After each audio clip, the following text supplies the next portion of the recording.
welcome back to our channel. I'm Michelle. And I'm Ken, and today we're here to talk about the latest Netflix series, Archive 81, a show that we binged 8 episodes, all 8 episodes in like a day. Yep. And yeah, it was that good, I guess. It was that good, yeah. It was that good, yeah. Took a little break here and there, but yeah, we got there pretty quick. It's a show that I don't feel like is being talked about a lot right now. Yeah. Mainly because, Scream's like the big ticket this weekend. And we didn't get a chance to go out and see it. So we just watched Archive 81, and we're here to tell you it's a pretty good show. It is, yeah. I'm going to give you credit this time. I feel like I recommend a lot of our bangers, if you will. But you actually brought this one up. Yeah. And I ended up really liking it. So yeah, it's a good show. And the episodes are, I'd say, ranging from like 50 to 55 minutes. So they're longer episodes. Yeah. But I don't know. I felt like it moved pretty quick. I felt like it had a pretty good pace to it. It starts off maybe a little bit slow, but I feel like it picks up towards the end. Gotcha. But yeah, we're going to talk about it. But before we do that, we want to ask, if you're not yet a subscriber of Married with Media, hit the subscribe button. And also be sure to comment down below. Have you watched Archive 81 yet? Do you plan on watch Archive 81 based on our review?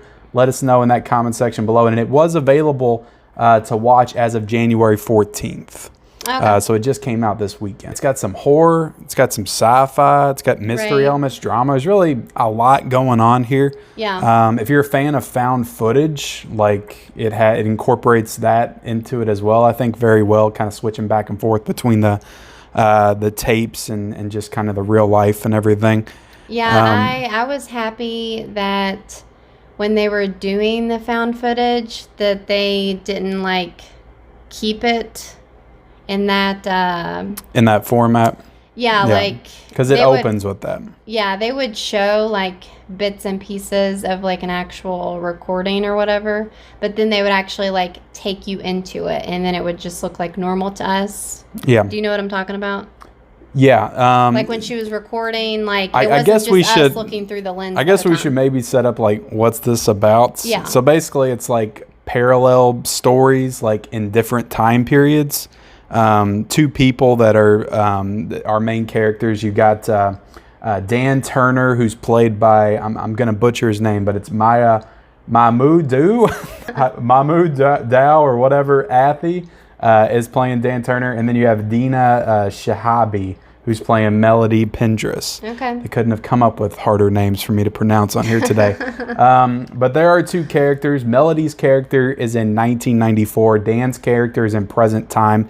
He's an archivalist, maybe is what you call it. He's restoring like old footage. Yeah. This is a show too, if you're a fan of physical media, which I think a lot of people are, you're going to appreciate certain aspects of this because it kind of goes into the restoration process of like classic films. There's a lot of little classic film nods in this show, little Easter eggs and stuff. He's got Criterion posters on his wall, a Criterion t-shirt. So he may or may not be working for the Criterion collection. I'm not exactly sure.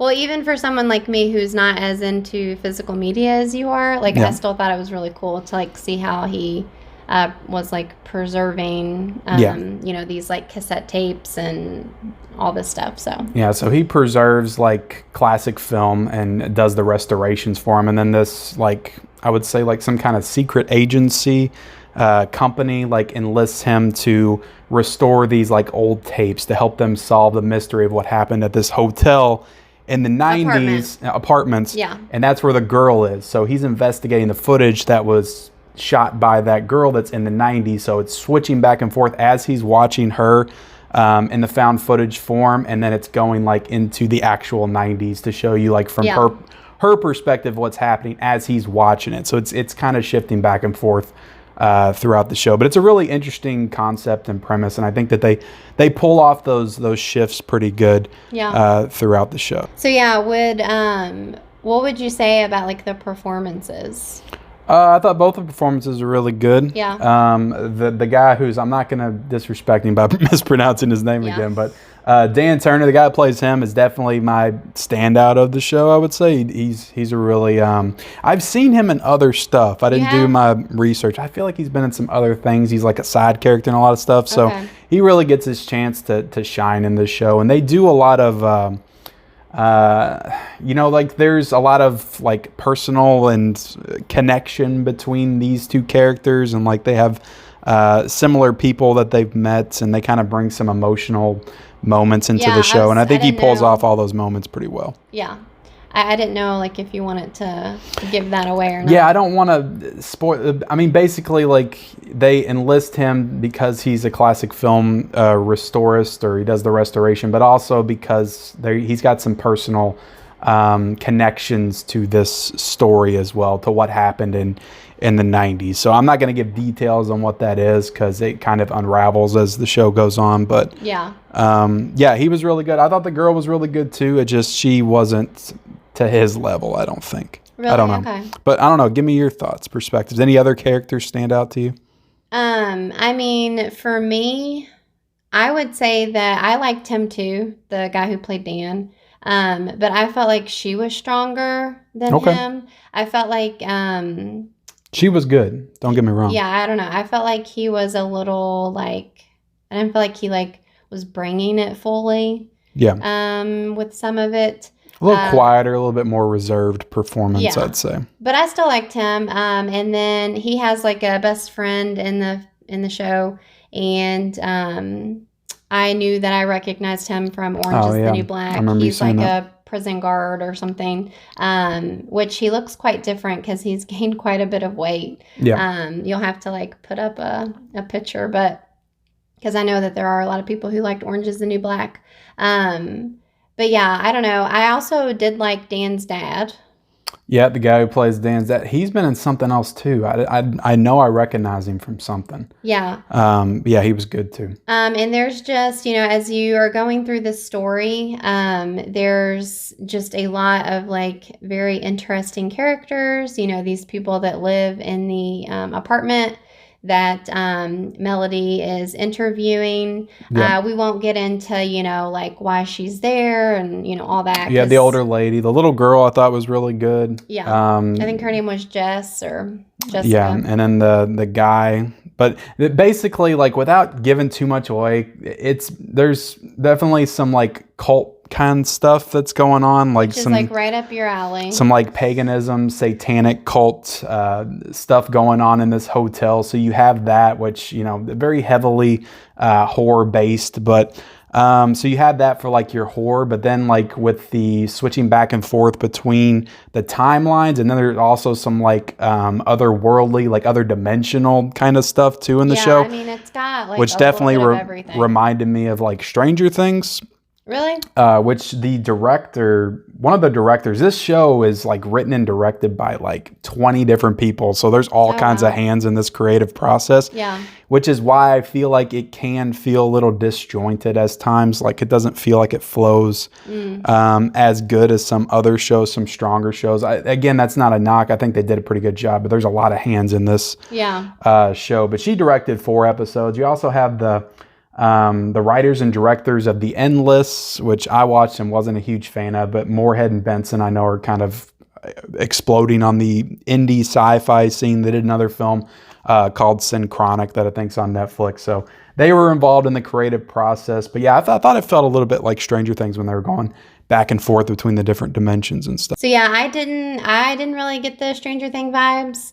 But I mean, I can see like how you would, I guess. In particular, I guess like the last 2 episodes, that's when it really gets into that more interdimensional stuff. But I do know, which was really interesting, was that James Wan. Yeah, he was the executive producer on the show, which I didn't even know. I just saw his name pop up. I really didn't know anything about the show other than I heard somebody say it was good. Which after we saw that and realized, I definitely picked up on like some of his vibes, especially with like Malignant. Yeah. I don't know. It just had the same like vibe to me, the same like feel. just like the way that it looked and like even some of the music and like I don't know, it just the score, I wish I would have looked up who did it, but the score was really good. I liked it a lot. It kind of had that kind of synthwave in parts, but also just real like electronic technology based score. I don't know. I don't know what you call it, but I really like the score. But I mean, James Wan being the executive producer means that, you know, it could mean anything. Like he may not have any like creative inputs on it at all. Right. But knowing him, he probably had a little bit. So I think that's why you get a little bit of the James Wan feel in this show as well. Yeah. I will say though, and I don't know about you because we haven't really talked about it, but like I do feel like it didn't quite end like on a high note for me, or like it didn't, I don't know what I'm trying to say, it just didn't end as like strongly as I was hoping. I think, but like by the end of it I was kind of like I wanted to talk about that a little bit too, because I do feel like the buildup is very strong, and they do consistently like build the mystery elements and all that stuff throughout the show and really hook you. I think that's why we kept watching in a row like we did and didn't really get bored or take a break. But then when you get to those final 2 episodes and you realize like what it's doing with the, you know, the cult stuff and the interdimensional stuff, and it's all stuff we've kind of seen before. Yeah. I don't feel like they did too much like new with it and what they pulled off with the mystery, but I don't know, that they were setting up a lot of stuff too with those last couple episodes, and I was like, we only got 1 episode left. How are you all gonna connect this and pay it all off? But then in the end it kind of leaves on a cliffhanger, and you know, I would be down to watch a season 2 if they did it. And I think that the cliffhanger was pretty good. Yeah, it was. And like, don't get me wrong, I still enjoyed the show even with the kind of a little bit of a letdown with the ending. It wasn't like that big of a letdown to where it just like ruined everything for me, but I guess I was just expecting something a little bit more, I don't know, something more stronger of a finale. But because they were setting up a lot of like, I guess there's a lot of personal drama in this show that they build, as well as, you know, the horror and sci-fi stuff, and I don't feel like they paid that stuff off as well as they could have. But who knows? Like I said, they kind of leave you hanging at the end, so maybe they left that open for a season 2. But overall, I enjoyed the show. I think it's it definitely deserves to be watched. I think that more people need to watch it, need to talk about it. Hopefully it takes off when we do get a season 2. Because sometimes it's dependent upon that, how many people watch a show. So I would recommend it. What would you give it? For grading out of 5, I would give it a 4 out of a 5. I think it's a really good show. I think it's a really good show, and we don't always get great content out of Netflix, so I think that should be celebrated and hyped up. So I definitely think you should check it out. Yeah, I think a 4 out of 5 is good. I think I would agree with that. Yeah. 4 out of 5. So there you have it, guys. That is our review of Archive 81, the newest sci-fi horror mystery thriller series on Netflix. Let us know in the comment section below, how did you like this series? If you watched it, are you gonna watch it based on our recommendation? Let us know in the comments below. Also, like this video, subscribe to our channel if you haven't already, turn on all those bell notifications. We'll see you guys later. Bye.